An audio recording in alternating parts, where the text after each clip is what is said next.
Olá, seja muito bem-vindo ao Senado Notícias Revista. Aqui você fica por dentro do que foi notícia no Senado durante a semana e quais são as atividades legislativas que estão previstas para a próxima semana. Você vai ver no programa de hoje as medidas provisórias em análise no Senado na área de mineração. E a campanha Setembro Amarelo alerta para o crescente número de suicídios no Brasil e no mundo.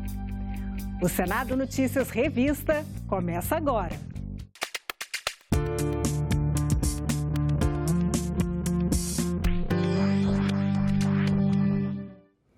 Um conjunto de medidas provisórias em análise no Senado altera a contribuição das empresas mineradoras e prevê multas mais pesadas para as infratoras. Além disso, o governo modifica o antigo Código de Mineração.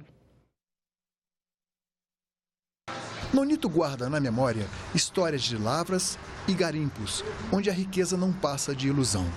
No final, o produto da exploração desordenada é sempre o mesmo: contrabando, poluição e miséria. O garimpeiro, ele passa muita dificuldade, às vezes até ele precisa de vender o trabalho dele antes de executar, né? As riquezas são muitas e variadas, mas os problemas não deixam de fora nem mesmo o minério de ferro, um dos nossos principais produtos de exportação. Por falta de fiscalização e um código que prevê multas irrisórias, o acidente de Mariana causou danos irreversíveis ao meio ambiente. 3 medidas provisórias mudam as regras para a exploração dos recursos minerais: gestão, planejamento, tributação. Com isso, o governo espera aumentar de 4% para 6% a presença da mineração no produto interno bruto do país. Veja quais as principais alterações. As empresas exploradoras passam a contribuir sobre a receita bruta. O Código de Mineração é modificado em 23 itens. Aumentam os prazos para as pesquisas. Empresas infratoras poderão ser multadas em até R$30 milhões. A recém-criada Agência Nacional de Mineração irá planejar e administrar o setor. Seus dirigentes terão mandatos definidos e serão escolhidos a partir de critérios técnicos, como currículo profissional e experiência na atividade específica. União, estados e municípios permanecem cada um com a mesma fatia do total dos royalties arrecadados, mas aumentam os valores pagos pelas empresas para a exploração dos diversos recursos, com exceção do ferro, que será taxado a partir da cotação da tonelada em dólar.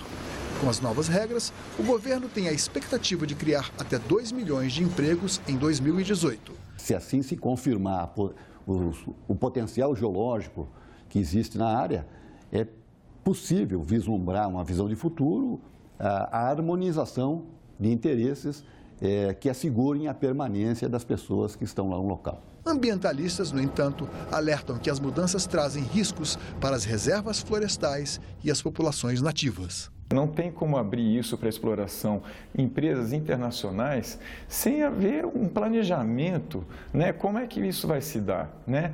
Esses garimpeiros que já estão na área, né? Como é que vai ser o embate deles, né? Como é que vai ser o contexto onde isso vai estar com a presença de empresas internacionais na área? Possa ser sancionado pelo presidente algo que venha destravar a mineração no nosso país, que venha trazer uma compensação real aos estados e municípios mineradores nas demandas que a mineração traz de saúde, de educação e de segurança. Uber, Cabify, Televo e outros. Chegou ao Senado o projeto para regulamentar os aplicativos de transporte. A proposta será debatida junto com outros projetos para organizar o serviço. E para saber mais detalhes sobre os projetos que regulamentam o transporte de passageiros com o auxílio de aplicativos, o jornalista Tiago Tibúrcio conversou com o consultor legislativo do Senado, Rodrigo Novaes, que faz parte da equipe que analisa os projetos sobre o assunto. Consultor, nós temos 3 projetos para regulamentar esse novo tipo de transporte de passageiros. Um deles chegou da Câmara, é um projeto que é mais intervencionista no mercado de transporte de passageiros? Exato. O projeto que veio da Câmara, da forma como ele chegou ao Senado, ele está tentando tornar esse serviço um serviço público, como se fosse um segundo mercado de táxi, né? um adendo ao mercado de táxi, com mais licenças. Ele exige que as prefeituras emitam autorização específica para esse tipo de serviço e ele exige que os carros sejam emplacados como são emplacados os táxis, com placas vermelhas. Quer dizer que na percepção da Câmara, o mercado de aplicativos para transporte causou uma quebra de concorrência com os táxis, é isso? Sim, esse projeto vai no sentido de tentar reduzir o impacto dos aplicativos sobre o mercado de táxi. Certamente, uma das formas de fazer isso é limitar o número de carros em circulação dos aplicativos, que é o que as prefeituras tendem a fazer caso aprovado o projeto que veio da Câmara. Como eu falei, existem também 2 projetos redigidos por senadores. Um pelo senador Ricardo Ferraz, o outro pelo senador Lazier Martins. Quais são a diferença entre eles? O projeto do senador Ricardo Ferraz, ele é um projeto que intervém bastante do mercado também, mas não em relação ao sistema de transporte em si, como o projeto da Câmara. Ele intervém em relações entre o aplicativo e o motorista e entre o aplicativo e o usuário, né? Então, ele trata de questões trabalhistas, que também tem uma discussão muito polêmica em relação se os motoristas parceiros são empregados ou não desses aplicativos. E para esclarecer isso, então, o projeto do senador Ferraz exige que eles constituam empresas. E no caso do terceiro projeto, senador Lazier Martins, é um projeto um pouco mais liberal? Esse é um projeto bastante mais liberal do que os outros 2. Ele estabelece algumas linhas gerais de funcionamento do mercado. Ele estabelece algum poder de controle desse mercado, de observação desse mercado por parte do poder público. Um dos argumentos das pessoas que usam esse transporte é que ele barateou muito o deslocamento e isso é bom para quem está pagando pelo serviço. Mas, por outro lado, há uma preocupação com a segurança. Eu queria que você fizesse uma análise disso. Essa é uma das linhas centrais aí para a regulamentação desses transportes? O táxi, ele tem uma série de isenções fiscais, né? Os taxistas podem comprar veículos sem pagar IPI, ICMS. Então, ele deveria ser mais barato do que ele era. Mas, por conta de uma restrição de mercado, do número de licenças, esse preço foi subindo, né? E esse valor econômico, na verdade, foi capturado para os donos das licenças e não para o poder público como deveria ser, né? Então, ficou caro e esse caro não estava nem sendo direcionado ao trabalhador e nem sendo direcionado ao poder público, mas sim estava indo para um mercado paralelo de compra e aluguel de licenças de táxi. Uma última pergunta, insisto, sobre a segurança dos passageiros. O que a regulamentação pode facilitar? É muito razoável que o poder público trate de forma diferenciada uma pessoa que vai dirigir profissionalmente, um veículo que vai circular carregando pessoas que não têm condições de inspecionar, né, os equipamentos dele em relação a um veículo particular. Então, não necessariamente o veículo tem que ser emplacado como veículo comercial, mas é conveniente que o poder público tenha alguma espécie de controle sobre a segurança, especialmente do veículo. Carros elétricos, lixo urbano e medidas de sustentabilidade no Senado. Os temas de hoje da coluna Momento Eco, que você acompanha agora, com o jornalista André Luiz Rego. E nosso primeiro assunto de hoje são os carros elétricos.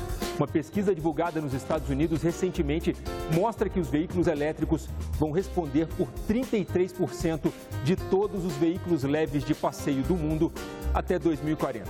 Também, segundo esta pesquisa, até 2040, os veículos elétricos vão retirar 8 milhões de barris de combustível por dia do transporte urbano. Enquanto isso, no Senado, o projeto de lei número 304 de 2017 pretende proibir a venda de veículos movidos a diesel e gasolina até 2030. No último dia 27 de agosto foi comemorado o Dia Nacional da Limpeza Urbana. Segundo dados da Associação Brasileira de Empresas de Limpeza Urbana, a Abrelp, o Brasil aumentou a sua produção de lixo entre 2014 e 2015 em 1,7%, enquanto a nossa população aumentou apenas 0,8%. O Brasil ainda produz por ano 80 milhões de toneladas de lixo. Sustentabilidade se faz na prática. Entre maio e julho deste ano, o Senado reduziu o consumo de água em 31% se comparado ao mesmo período do ano passado.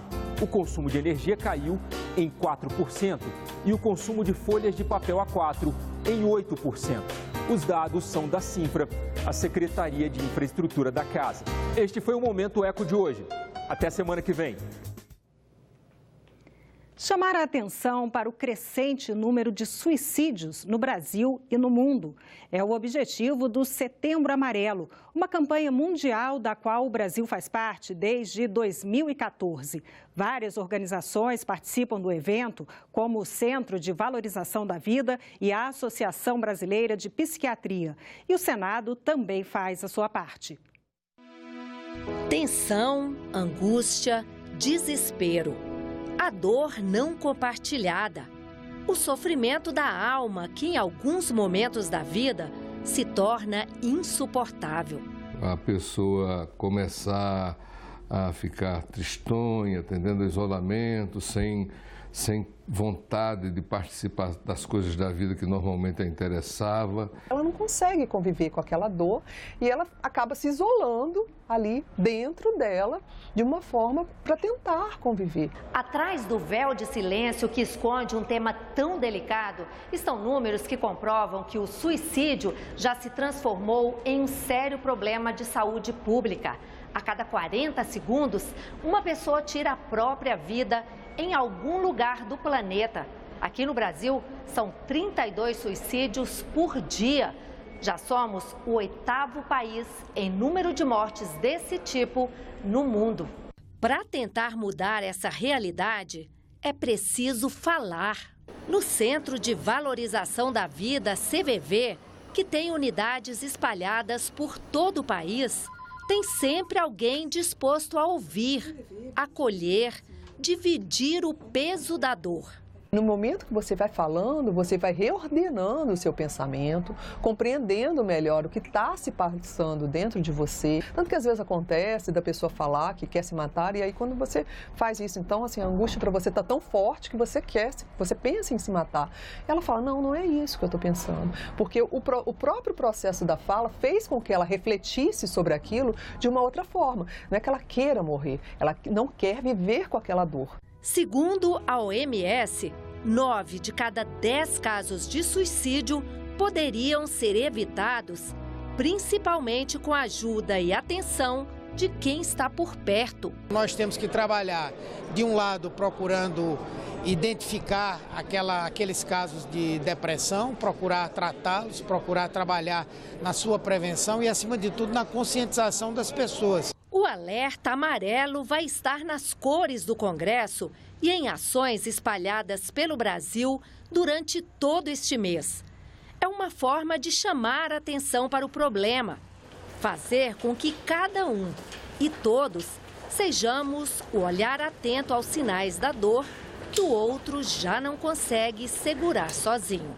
Chamar atenção para o suicídio significa chamar atenção para uma doença grave que é a depressão.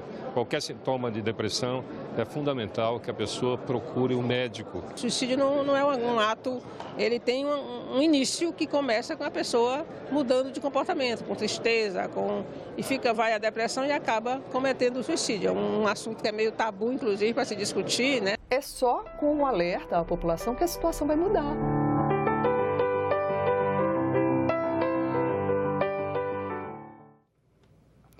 Este foi o Senado Notícias Revista. Você pode rever as reportagens desta edição na nossa página na internet, senado.leg.br/TV. Obrigada pela companhia. Continue sintonizado aqui, na TV Senado.